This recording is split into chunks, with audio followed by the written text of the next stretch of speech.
దివ్య సాధనలు యూట్యూబ్ ఛానల్కు స్వాగతం. ఈ రోజున సాధకుల కోసం భవిష్యత్తును తెలియజేసే పద్మావతి దేవి యొక్క దివ్యమైన మంత్ర సాధన గురించి చెప్పబోతున్నాను. ఈ యొక్క సాధన సిద్ధి ద్వారా సాధకుడికి భవిష్యత్తు గురించి తెలుస్తుంది. కానీ సాధకుల యొక్క విషయాన్ని గ్రహించండి, ఇది దివ్య దృష్టి మంత్రము అయితే కాదు. కేవలం భవిష్యత్తు గురించి తెలుసుకోవాలనుకునే వారి కోసమే ఈ యొక్క మంత్ర సాధన అనేది ఉన్నది. చాలా మందికి వారి యొక్క భవిష్యత్తు గురించి తెలుసుకోవాలనే కుతూహలం ఉంటుంది. కాబట్టి ఈ యొక్క మంత్ర సిద్ధి ద్వారా మీరు మీ యొక్క భవిష్యత్తుని తెలుసుకోవచ్చు. కానీ సాధకుడి యొక్క కర్మలను బట్టి ఈ యొక్క మంత్ర సాధన సిద్ధిస్తుంది.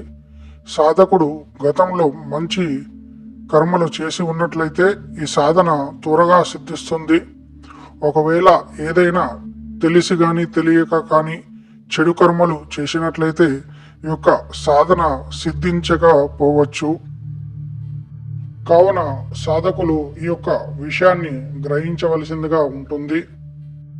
ఇప్పుడు ఈ యొక్క మంత్ర సిద్ధి ద్వారా మీకు ఏం లభిస్తుందో చెబుతాను.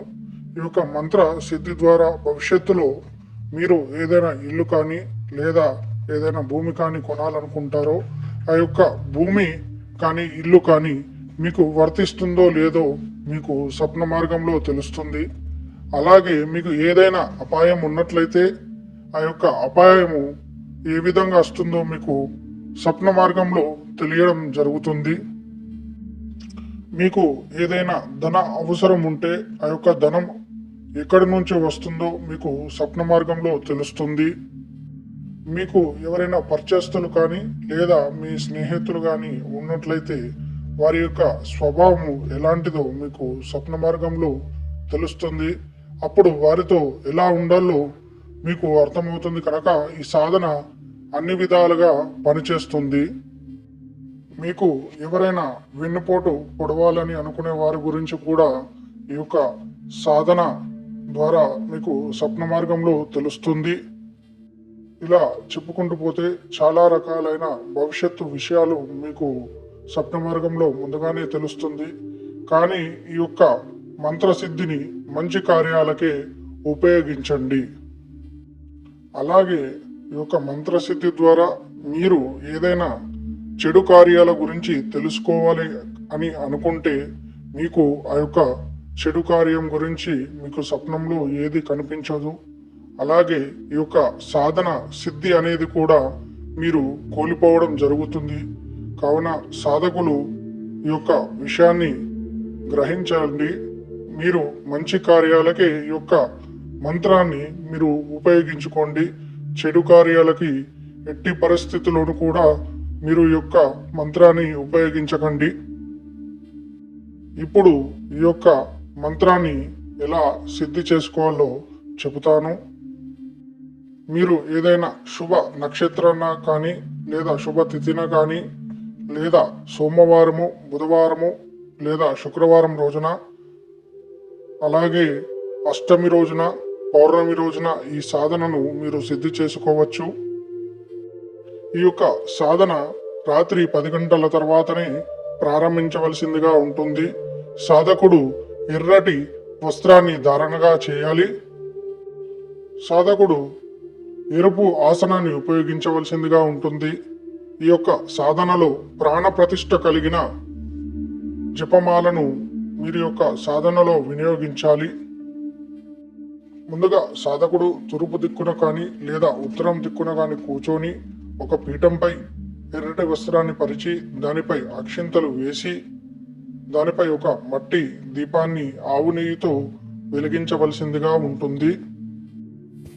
తరువాత ఈ యొక్క దీపానికి పుష్పాలు సమర్పించి 5 బూందీ లడ్డులను నైవేద్యంగా సమర్పించాలి. ఈ యొక్క దీపమే అమ్మవారి స్వరూపంగా భావించి ఈ సాధన చేయవలసిందిగా ఉంటుంది. ఇప్పుడు ఈ యొక్క సాధనలో సంకల్పం తీసుకోవాలి. ఈ యొక్క సంకల్పం ద్వారానే ఈ యొక్క సాధన మీకు సిద్ధిస్తుంది. అప్పుడే ఈ యొక్క మంత్ర శక్తి గురించి మీకు తెలుస్తుంది.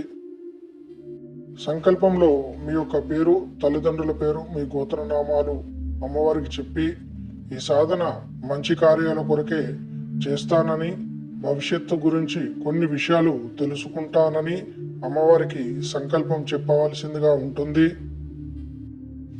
ఈ యొక్క సాధనలో మూల మంత్రానికి ముందు ఓం శ్రీ గణేశాయ నమః అనే మంత్రాన్ని 108 సార్లు పఠించవలసిందిగా ఉంటుంది.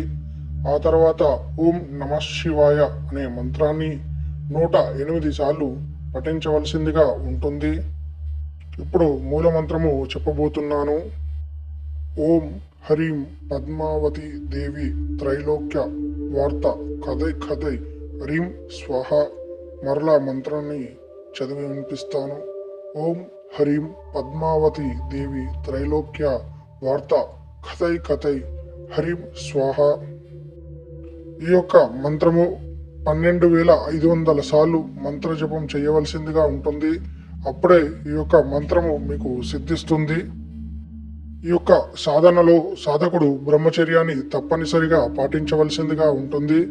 అలాగే ధూమపానము, మద్యపానము ఈ యొక్క సాధనలో సేవించరాదు. ఇప్పుడు ఈ యొక్క సాధన ప్రయోగ విధి చెబుతాను, మీరు శ్రద్ధగా వినండి. మీరు ఎప్పుడైతే మీ యొక్క భవిష్యత్తు గురించి తెలుసుకోవాలి అని అనుకుంటారో ఆ రోజున మీరు బ్రహ్మచర్యంగా ఉండవలసిందిగా ఉంటుంది. అలాగే మీరు సాత్విక ఆహారాన్ని సేవించండి. రాత్రి 10 గంటల తర్వాత మీరు సాధనలో ఉపయోగించిన దీపాన్ని మరలా ఆవు నెయ్యితో ప్రజ్వలించి మీరు 3 మాలల మంత్ర జపము చేయవలసిందిగా ఉంటుంది.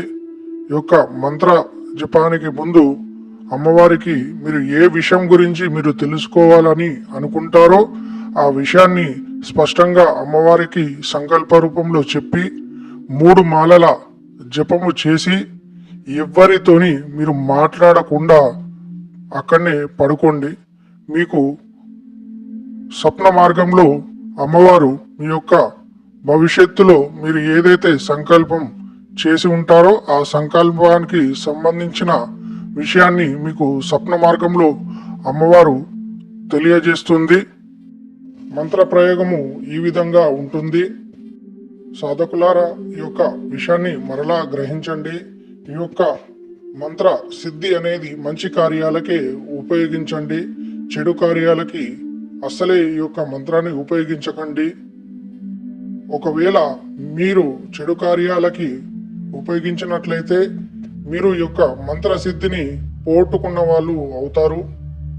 కాబట్టి మీరు లోక కళ్యాణం కొరకు, సమాజ శ్రేయస్సు కొరకు ఈ యొక్క మంత్రాన్ని ఉపయోగించండి.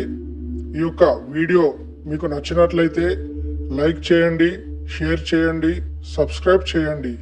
సర్వే జన సుఖినో భవంతు.